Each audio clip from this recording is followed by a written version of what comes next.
Stream start. Stream start. Stream start. Stream start. Hi. You know what? I didn't check if the Discord formatting is fixed. I probably have to change the. I talked about this before, but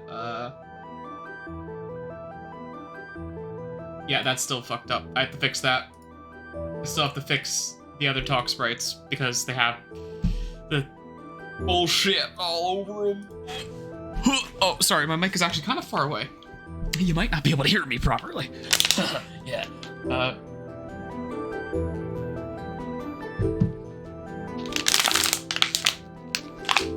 We call that drinking a bottle of water. Thanks. Thanks for showing up. Welcome to the stream. Today is November 23rd, Tuesday, at 10:51 a.m. Welcome back, Block Giant, with the skull. Welcome. And I have, so I do, originally I was gonna like do a not, I was gonna do not modded Minecraft today, but I kind of decided that I was in a little position on the server where, yo, is this dusk? Is that dusk? Oh yeah, that is dusk. Yeah, that is dusk. Actually, I have another dusk start screen because I did a marathon of dusk on Halloween, and I think that's like one of my, I intend to make that like an annual thing because dusk is like one of my favorite games of all time. But I even had like this screen prepared with a special extra face, which is a little busted right now because it has pussy stank written on its cheek. But yeah, I need to fix that. Discord's fucking like stream overlay like web page thing like broke. They like changed some of the formatting, and it breaks the CSS, the custom like formatting like CSS shit I'm using to make these little images move. And now the solution to that is use an external program and also fix it yourself, dipshit. And both of those are true, and I need to do both of those things. But for now, fuck that. Anyway, I wasn't originally gonna do a Minecraft stream today, but clearly I am. But I decided that I'm gonna stream Minecraft today, but tomorrow, which will probably be the last stream for the week, is tomorrow, because, you know, in the US, we have, like, Thanksgiving, and that's gonna be, like, a whole 4-day fucking affair for me, unfortunately. I'm not gonna be able to stream. There might be a surprise stream in there somewhere, but don't hold your breath, alright?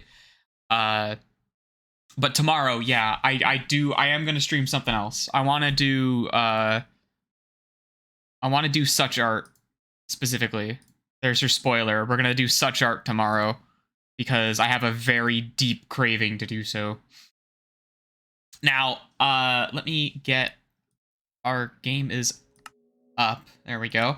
So, I also have another little side activity for today's stream, because I was like, you know what? I don't think we've done this, and this sounds fun, but I have over here a Minecraft mob tier list that we're going to be fucking with a little bit.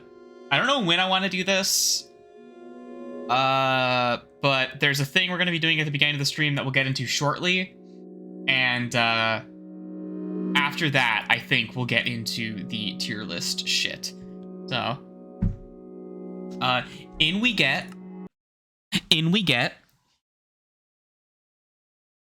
SpongeBob. Sorry, I was listening to the Blink 182 SpongeBob thing. Sandy, Mr. Krabs, and Patrick.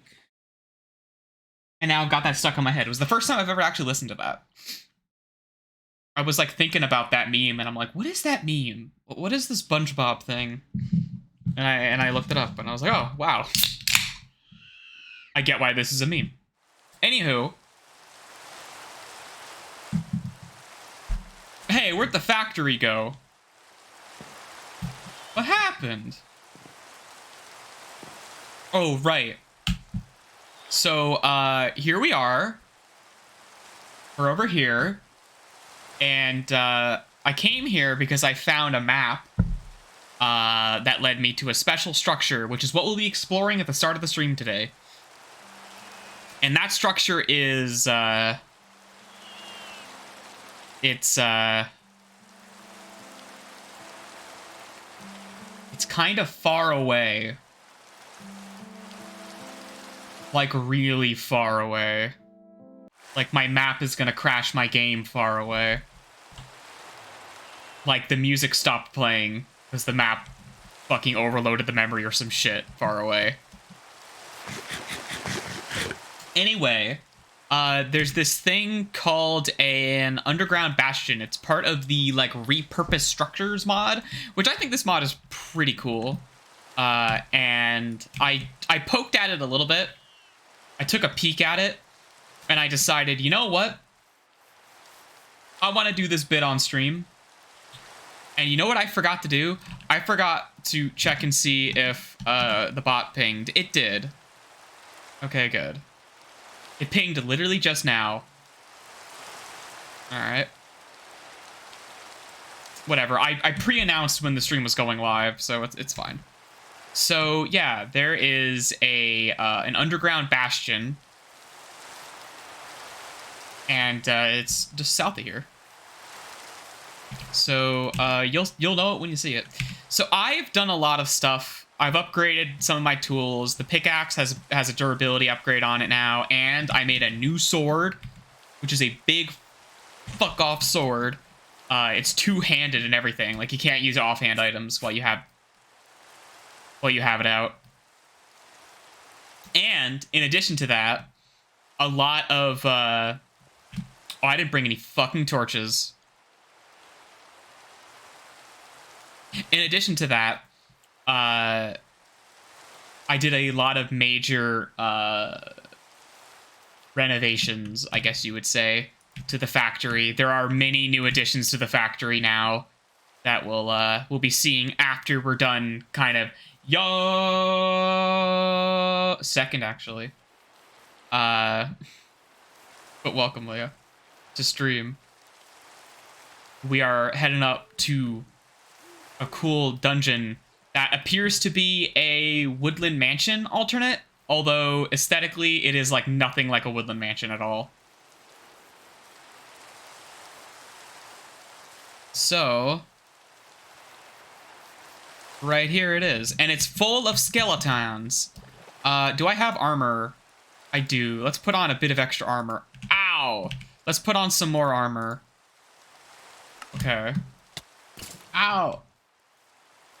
Hi, hello, welcome to stream. I'm attacking skeletons, and the game is deciding to lag right now for some reason, and these guys have... Oh god, I'm being fucking flanked. Alright, we're good. Hey, welcome. Not the shop Tesco, welcome to the stream. First time chatter. We are having a fucking moment right now. These guys hit fucking hard, holy shit. To be fair, I'm not wearing any chest armor, which is not going to help at all. And, dear God.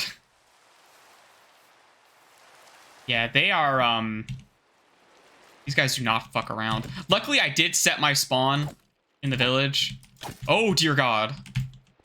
Oh, fucking Christ. Yeah, I do not like this. Come here, bitch. Yeah, there we go. They see me? No, they don't. What do we got? Ooh, that's good. Smite. Farming. Apple. Hey, Xana. Wait, I don't need that. I need redstone. That's good. Alright. We do have keep inventory on, because this isn't supposed to be like a survival, because this is more focused on infrastructure and factory building. But dying means I can't loot this anymore. So that still sucks. Yo, what is that? It's a real gamer hour regardless, though. Holy shit, there's a lot to this. Sorry you can't see anything. I literally forgot to bring torches. Literally for... Oh my god. Okay. Can't see shit, Chief. There's some fucking light. Where's it coming from? I genuinely didn't consider that I should bring torches with me. And I therefore did not bring any torches with me. So, well, hey. I live in a fucking, like, full bright factory. Like, I don't have to deal with torches most of the time. Thankfully, there's a lot of redstone embedded in the structure, so I can at least occasionally light shit up so you guys can... I hit the disconnect button instead of the options button. I was gonna check the brightness, and I hit the disconnect button for some fucking reason. To be fair, I have a pillow underneath my right arm, which I think is dulling. It is dulling my ability to move my mouse cursor around a little bit, which you probably don't want in the middle of a combat zone. Okay, don't hit disconnect. Okay, but our brightness is cranked the fuck up. I can't make it any brighter. I guess I could make it brighter in OBS for you guys. You know what? Let's do that. Let's actually do that. Hopefully I don't get ganked by a skeleton while I'm here. Add a color correction in, and then we can do like gamma. Oh god, contrast, gamma, brightness. Oh fuck. Ha! No. I do like that. I don't think any of these make this look good. Oh no, you can actually fucking see. Look at that. Holy shit, that actually did work. Okay. I am surprised that worked as well as it did. Huh.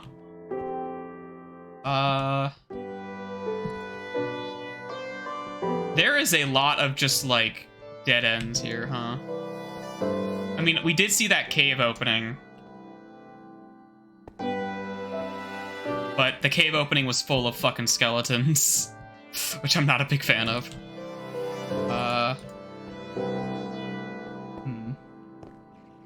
I mean, I guess we can just check that out.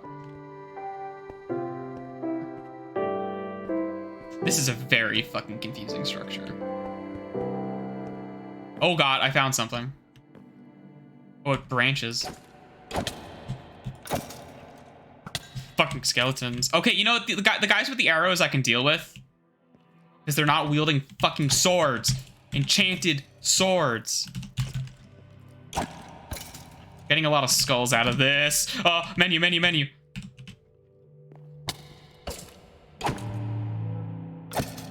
Holy shit. Okay. Well, my helmet broke. Good time to wear a skull mask, I guess. I need to eat more.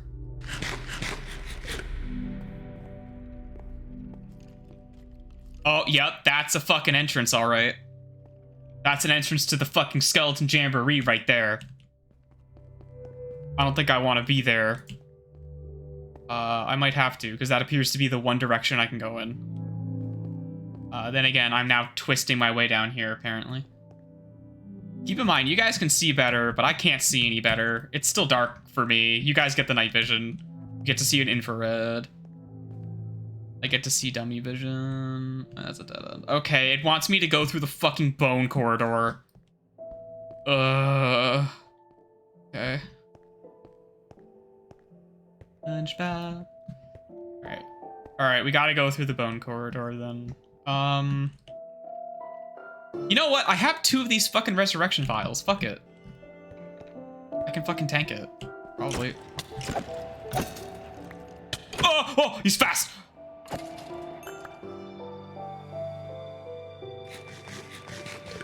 Bunby. Hey, Claire. What's up? Bone hallway. Bone corridor.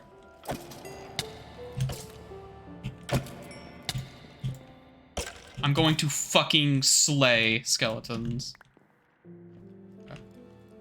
ones with the swords are a nightmare because they hit like a truck. It feels like they've got like the wither skeleton damage numbers because they're not supposed to have swords. So their like melee damage is cranked up because skeletons and wither skeletons are like the same mob technically. Like stats wise or something. They're just like, it's different variant data. Oh, I'm gonna die. Hey, check this out. Oh,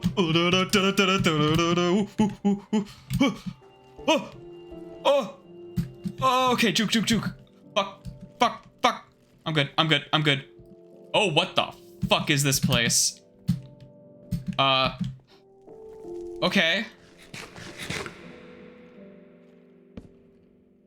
Oh, whoa, it actually said it. Shit, okay. Alright. Well, we're in the fucking bone zone. Holy shit. Yeah, this is a, let me turn off your night vision. There you go. So, yeah, this is a little much. So this is definitely, like, a take on the Piglin Bastions, but it's a skeleton one. But at the same time, this is very different in a lot of ways. Okay. Well, I'm trying to, like, suss out where the loot is. That's a skeleton. I'm certainly looting a lot of skulls. That's cool. But... oh, there's one. Sus. Sus is an actual word, by the way. Ice? Oh, right. That's water. I have Frostwalker boots. Ooh, that's kind of okay. Finding a helmet would be nice.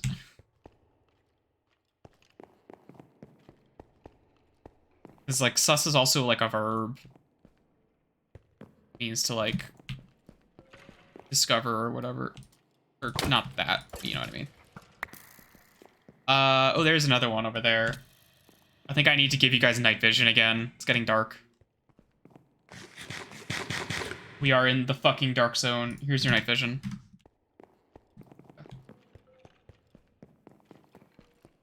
Among Us. There was an Among Us update recently. And if I had 10 friends who would all be able to play video games with me, I would totally do an Among Us stream, but probably not. Ooh, fuck. This is like really rare in this mod pack because this doesn't generate.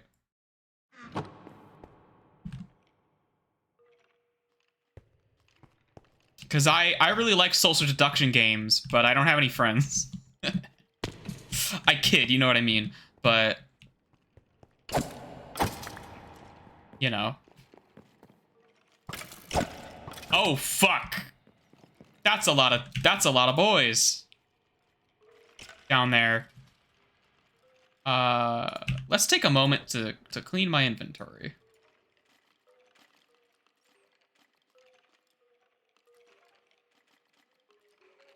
Might be saying, hey, why are you putting all the gear you're gonna throw out in there? It's because I can't be... ooh, what spawners do they got? Of course they're skeleton spawners. They got fish. Are there any chests over there? There's a chest and a minecart there. That could be cool. Oh, I know. You know what? I should have the... he should remain in my inventory.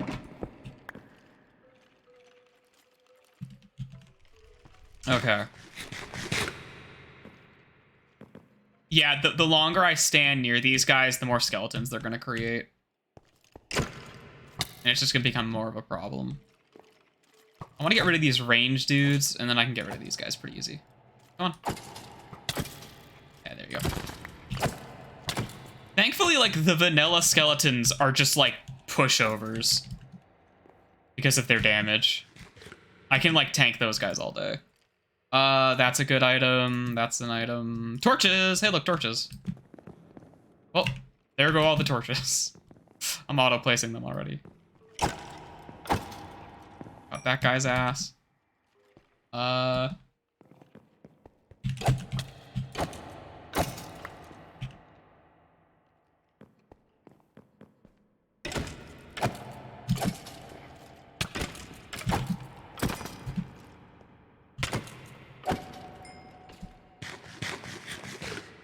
cool that you enjoy Among Us, Santa. But I need like 8 other people who do as well. Which isn't to say there are people who aren't. It's to say that you need a lot of people. Fuck. Okay, let's get the gear out of here. Just throw it in here. At least I remembered a shulker box. I usually don't. Okay. RK, what do we got? Skeletons in the water? That's actually good for us. The fucking rangers can't get out of there. And, not the rangers, but the... Oh, wait, that might not be... Oh, it locks them down. Go, bitch. Fight me.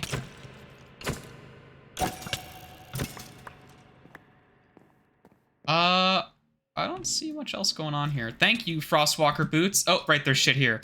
Redstone, that's good. Diamond swords, that's good. What else? Redstone, that. Give me all that shit. Okay. And now, fly away! There we go. Like a fucking bandit. Okay. Airtight seal. Okay. Ooh, a mending diamond sword. These aren't... Sir? Was that a fucking stealth mechanic there for a second? You didn't see me. Alright. Night vision off. Well, we got a lot of these rib bones, which are nice, but... For the most part, I'm not sure if this structure justifies being, like, a woodland mansion type structure. I mean, it is cool as fuck. And it is really difficult to navigate. So maybe it is, but I don't know. Because it seems like it uses the woodland structures like generating logic to create itself. Which is why it's like in the middle of god fuck ass nowhere. But oh, that's bad. Sword. Sword. Sword. Fucking fight me, bitches. Huh? Bail, bail, bail, bail, bail. Bail, bail, bail. Check this out. In the water. Get out of the water. Run away, fly away. See you, bitches. Anyway. Welcome back to the factory. Welcome back to the factory, motherfuckers. Alright. Well, I'm doing okay. How about you guys?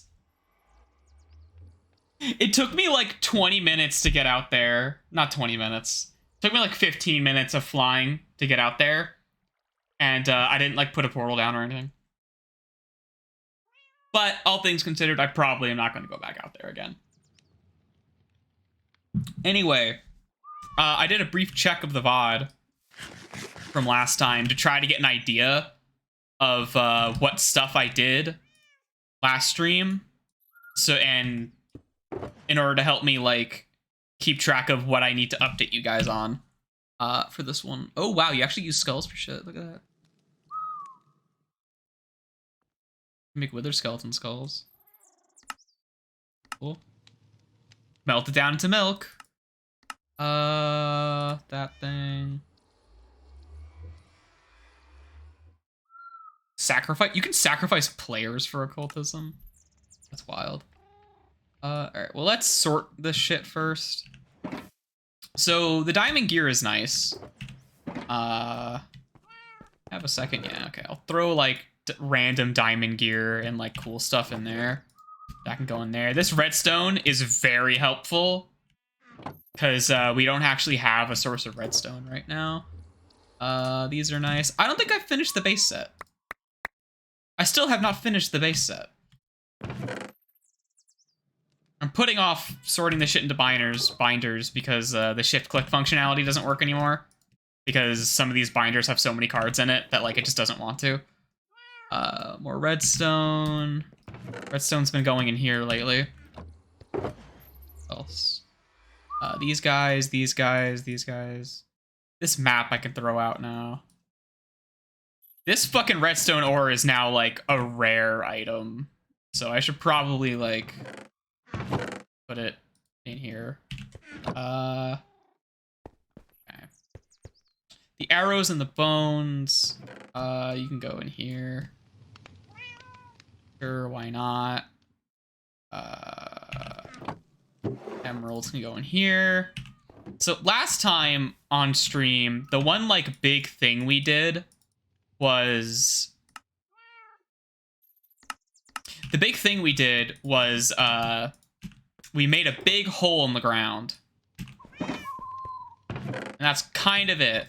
That's a little oversimplifying things, but we made a big old hole in the ground, and we have started to kind of populate it with things.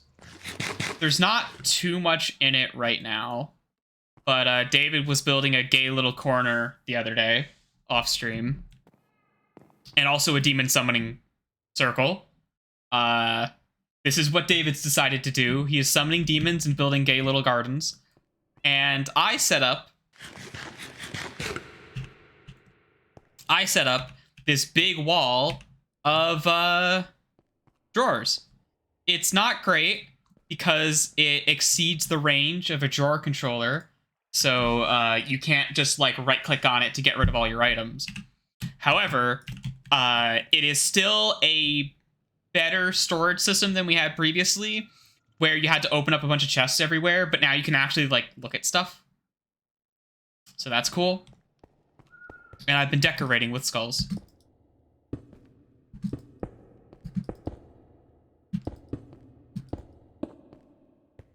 It's interesting that the skulls are hollow, which I guess kind of makes sense. Yeah. I think that's fun. Okie dokie. What else do we got to do here? Well, I also, you might have noticed the mini-map is looking a little fucked up right now. If you've got that real astute observation skills. But I don't have my boots on. There you go. So I finished the first part of chapter 3. I did it. I did all this bullshit off stream. And it was kind of a wild ride. And I like this chapter because it forces you to interact with a bunch of weird new systems and ideas, like all sort of in sequence. And the next fucking chapter is we're not going to think about that right now. But yeah, we finished this, and we're going to start looking into this shit. We need to finally actually, like, set up a finalized system to get money, because right now we're doing it all by hand, and it kind of is not good at all. Because I want to make these Enderium machines, which are going to be able to use for all kinds of, like, good stuff, like the ME system and things like that. Portality to make, like, portals. I don't even know how that works. That sounds fun. As well as, like, the ender storage chests and other kinds of things like ender tanks, which presumably is, like, wireless, like, pipeless, like, fluid transfer, which sounds fucking awesome. Same thing with the ender chests, actually. By implementing these features, I could clean up the belt gore that is, like, littering our entire fucking everything right now, right? That's kind of, like, the idea. Like, that's why these would be so good.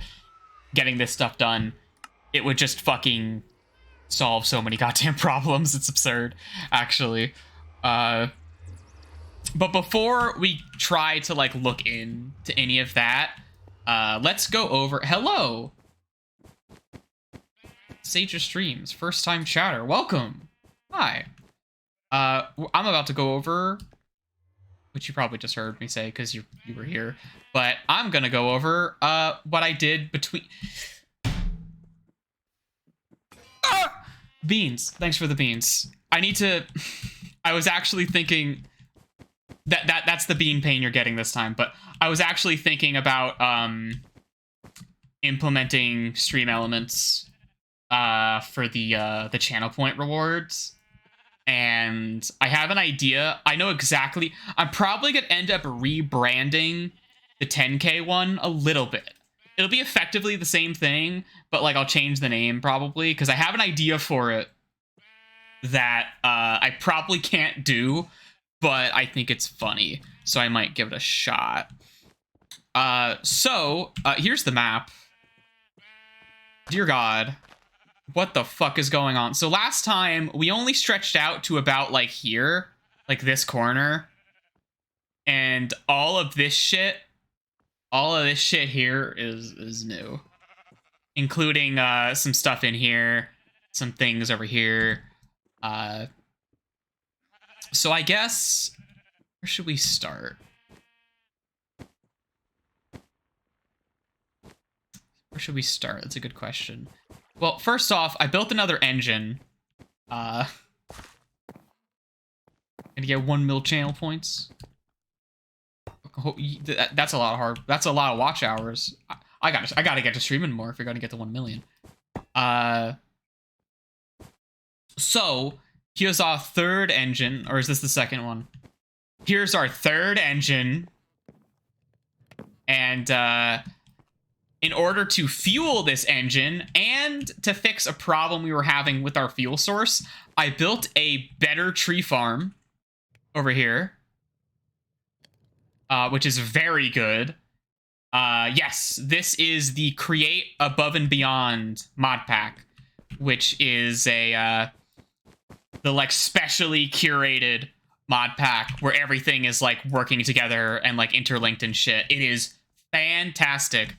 Unironically, I consider this one of my games of the year. Like, this mod pack, specifically. Like, it genuinely feels like it isn't just a haha kitchen sink mod pack like a lot of modern Minecraft packs feel. This is, like, a genuinely curated gameplay experience. Like, it feels like a real video game of its own. It's fucking wild. Crackback 3. I might be interested in doing some other, like, kitchen sink style mod packs, especially now that, like, probably once I'm done with this, I've literally not been able to play anything else. This is the 10th straight stream of playing this mod pack. I'm a variety streamer. I'm not a fucking Minecraft streamer. I started playing this and I literally couldn't put it down. But after I finish this mod pack, which I will eventually finish, if not get bored of it, that's a possibility. But whenever I actually finish this mod pack, yeah, Troyer, yep, you get it? Yeah. So, like, what was I saying? Yeah, after I finish this mod pack, I'll probably be more interested in doing some other Minecraft mod pack stuff, like, on stream, because I've never actually streamed any Minecraft mods other than this one. Probably because I've only been streaming for, like, a year and a half. But I don't know, like, this kind of mod, Create, and, like, its integration with everything else, this kind of, like, production stuff with, like, supply belts and all that shit, and little, like, machines and engines and doodads and things like that. This is what really fucking tickles my brain. And things like, and I like how this mod pack has stuff like occultism and things like that in it, but those sorts of mods are usually a bit, not exactly my taste, which is kind of part of the reason why I fell off of modded Minecraft for a few years. Because a lot of mods became, like, the more, not really became, not to imply the other mods went away or anything, but a lot of the really, like, popular mods and popular mod packs, which is how I like to experience Minecraft mods, is in, like, collections, because it gives you a lot of, like, experiences to choose from, and there's a lot of, like, parallel progression, things like that, which can be really fun in a multiplayer server. But a lot of those kind of center on that, like, magic stuff with, like, processes and weird, like, complicated recipes and things like that, and less about, like, producing resources and managing those resources in, you know, like this. And old stuff like Tekkit and like Buildcraft and stuff from back in like the 2012 era of like 2012 to 2014 modded Minecraft. That kind of stuff was all about like the novelty of like, yo, what if you could take items out of a chest and put it into another chest, except there's like a pipe that does it. To be fair, a lot of those mods probably stopped being as popular once vanilla Minecraft got hoppers, because now hoppers do that. You can just do that shit in vanilla anyway, which I love. I do that all the time. That's how I play vanilla Minecraft. You can kind of imagine how I play vanilla if this is how I play modded stuff. Anyway, I got distracted, but I appreciate y'all engaging with the stream. Getting distracted is the fucking fun part. So last time we didn't really have any of this set up. I think we might have had this wall of mechanical crafters, but I genuinely don't remember. I did check the stream and I didn't check if this was here, because I think all we did was dig the hole. This might have been here, but that's not important. So the first thing we need to make here is big fucking wheels. So you see these wheels here? We need to craft them, but in order to craft them, we need to use a big 21 block mechanical crafter, which is what this thing is here. So it eats up a whole bunch of sticks, a couple of sticks actually, like 5 sticks and a whole bunch of cobblestone to make these wheels. And then we crush those wheels in here with wheels. We crush the wheels with wheels. And then the wheels become singularities. And the singularities come all the way up here to a special little chamber we'll talk about in a second. But there's 3 other items that are also heading up to this chamber. One of them is ender dust, and another is TNT. So TNT we get from our sand production, which is off-site. Don't worry about it. It's where our cobblestone generator is. And the gunpowder we get from the same place we're getting the ender dust, which is this contraption, which is also producing bone meal, and we'll get to what that's used for later. So the bone meal and the ender dust and the gunpowder come from these funny little hands who are placing shit down on campfires, and it cooks up this funny goo and turns it into those 3 respective drops. All right? And we get the funny goo of, you know, the color-coded. One of these is gunpowder. I think that's bone meal, that's ender dust, and that's gunpowder. We get these from this fucking monstrosity over here. So these are slimy ferns. And there is a process where if you cut a slimy fern, it turns into 2 of these little leaves here, right? And when you take a leaf and you throw it into an occult ritual fire, which is what is inside of this, I guess it's a crucifix. That wasn't on purpose. But inside of this fucking crucifix, there is a spirit fire. And when you throw the leaves into the spirit fire, they turn back into ferns. 1 leaf to 1 fern. 1 fern creates 2 leaves. So it creates like an equilibrium, right? So we take half of those leaves out, and then we mash them up in the mill, which I fell. I got to get back up somehow. We mash them up in these mills, and then we feed into the campfires. This is a self-sustaining system right here. This produces the material, it outputs it, it returns it back in, it cycles it, and all that shit happens. So the bone meal comes over here, up on this belt, along the side here. You can see the campfires. It goes all the way up here, and it comes down here, and gets fed into this machine, which is currently off because we have a bottleneck right now. And if I ran this machine, I'd be wasting a lot of bone meal, but we'll get to that bottleneck in just a second. So this machine is fed bone meal. You can see its chest is right here. And it runs along with these harvesters, and it breaks all of the flowers and also the grass, but more importantly, the flowers, and it pushes them all over here, which gets fucking sucked up by this vacuumulator right here, right? Real gamer hours. And then we have hands here, which are loaded up with the bone meal, and it bone meals the grass, which, you know, regrows all the flowers and shit, right? So then we take those flowers, and because we're in a generic biome, we get poppies and dandelions. We take those flowers, it gets ground up into yellow, red, and sometimes green dye. And then that dye gets brought over here and gets combined with these items. These are quantum entangled singularities, which we get from combining these things, these singularities we'd mentioned before. They get put up here with the ender dust we're producing from the campfire set up here. I fell. As well as the TNT we're crafting over here. And they all get put in synchronicity into, that's not the right word, but they all get put together into these dispensers. And I have here a redstone receiver. And down there, I have a clock. So you probably guessed based on this obsidian platform, but what we have to do here, I need to eat food. I will now demonstrate this part of the production line. I have this turned off because I don't trust it to load in properly.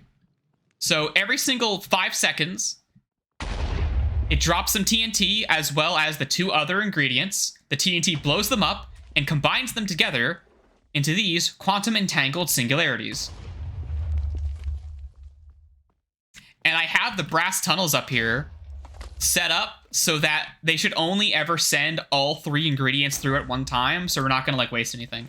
In theory, I could set this up so one TNT blows up multiple dust and singularities at the same time, and I could save on TNT.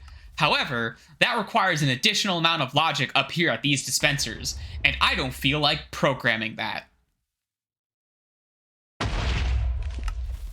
Anyway, so yeah, we're using a vacuumulator underneath the obsidian platform, which grabs these guys and it sends it over here, where it gets combined in a compactor with the dye that we're producing and gets turned into chromatic singularities, which are these glowing little bastards. So then we send these bad boys into some wheels, and out comes paintballs of 5 different colors. But here's the thing. This is random. And it favors the top part of the spectrum and doesn't favor the magenta part of the spectrum. But we need the magenta ones to make our next ingredient. So how do we turn these guys into this guy so that we're not just, like, wasting them? Well, we can use a drainer to drain out some of the chromatic energy or whatever, the juice, and it turns into the next step. So red into yellow, yellow into green, green into blue, blue into magenta, which is the color we need. So this is where the bottleneck comes into play. Because whenever you drain these things, I have a setup here where you can see I sort them. We need magenta, so magenta goes straight on through to the next step. But every other part, red gets drained, and then yellow is here. And the red that turns into yellow is also fed into the same yellow belt just for space efficiency. And then green, and then blue, and then magenta. But of course, these produce chromatic waste whenever, like, they fucking do their thing, right? The problem with chromatic waste is that it's fucking useless. It is completely useless. It is a true waste material, and it's the first kind we've encountered. I don't know if there's going to be any extras yet, but how do we deal with that? Well, you might have noticed I have a fire here.